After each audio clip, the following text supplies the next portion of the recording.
യാത്രക്കിടെ പൊട്ടിത്തെറിച്ച എഞ്ചിനുമായി ബോയിംഗ് വിമാനത്തിന്റെ emergency landing. നൈജീരിയയിലെ ലാഗോസിൽ നിന്നാണ് ഞെട്ടിക്കുന്ന ആകാശാപകടത്തിന്റെ ദൃശ്യങ്ങൾ പുറത്തുവന്നത്. ബുധനാഴ്ചയാണ് അപകടമുണ്ടായത്. നൈജീരിയയിലെ ലാഗോസിൽ നിന്നാണ് 80 യാത്രക്കാരുമായി അരിക് എയറിന്റെ ബോയിംഗ് 737 വിമാനം പറന്നുയർന്നത്. എന്നാൽ ഇടതുവശത്തെ എഞ്ചിൻ പൊട്ടിത്തെറിച്ചതോടെ പടിഞ്ഞാറൻ ആഫ്രിക്കൻ രാജ്യമായ ബെനിനിൽ വിമാനം എമർജൻസി ലാൻഡ് ചെയ്യുകയായിരുന്നു. വിമാനത്തിന്റെ ഇടതുഭാഗത്ത് വലിയൊരു പൊട്ടിത്തെറി ശബ്ദം കേട്ടുവെന്നും പിന്നാലെ തന്നെ വിമാനം കൂപ്പുകുത്തിയെന്നുമാണ് ഞെട്ടിക്കുന്ന അപകടത്തെക്കുറിച്ച് യാത്രക്കാർ വിശദമാക്കുന്നത്. സംഭവത്തിൽ വിമാനത്തിന് സാരമായ കേടുപാടുകൾ സംഭവിച്ചെങ്കിലും യാത്രക്കാർ സുരക്ഷിതരാണ്.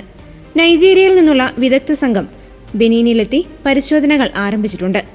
സാക്ഷിമൊഴികളും കോപ്റ്റിക് വോയിസ് റെക്കോർഡറും അടക്കമുള്ള വിവരങ്ങളും സംഘം ശേഖരിച്ചിട്ടുണ്ട്. യാത്രക്കാർക്ക് നേരിട്ട ബുദ്ധിമുട്ടിൽ അരിക് എയർ ക്ഷമാപണം നടത്തി. ഗുരുതര തകരാറിന് ശേഷവും സുരക്ഷിതമായ ലാൻഡ് ചെയ്തതിന്റെ ആശ്വാസത്തിലാണ് യാത്രക്കാരുള്ളത്.